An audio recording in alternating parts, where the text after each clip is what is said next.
Vis daugiau žmonių skiepijasi nuo erkinio encefalito. Žmonės pinigų negaili ne tik savo, jie vis dažniau skiepija ir savo augintinius. Veterinarai sako, kad tiek daug nuo erkių užsikrėtusių gyvūnų dar nėra matę.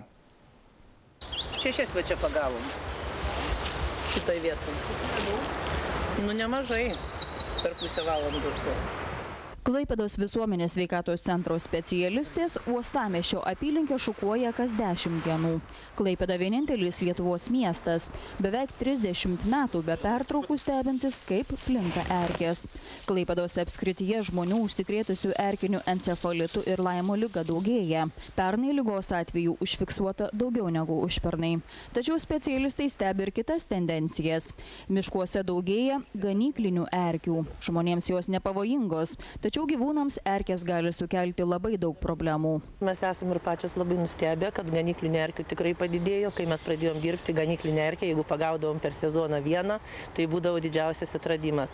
O šiai dienai mes jų pagaunam labai daug ir netgi Girulių miške, kur buvo paplytusios miško erkės, šiai dienai mes pagaunam ir ganyklinės. Aišku, yra migracija, paukščių judėjimai, gyvūnų judėjimai ir jie perneša iš vienos vietos į kitą. Labai daug šitų ganyklinių erkių yra Latvijos teritorijoje. Veterinarijos gydytojai sako, kad vis daugiau šunų užsikrečia pavojinga erkių platinama liga babezioze. Kai kurie gyvūnai nugaišta.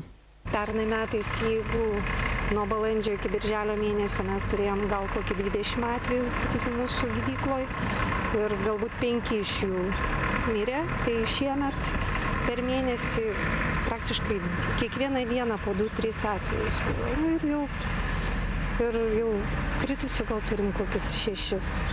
Šiemet žmonės labai aktyviai skiepijasi nuo erkinio encefalito. Pavyzdžiui, Klaipėdoje per porą mėnesių pasiskiepijo daugiau kaip 600 žmonių. Pernai tuo pačiu metu skiepus pirko apie 170. Vakcinų yra ir gyvūnams. Deja, jo 100% nuo erkių platinamos ligos neapsaugo.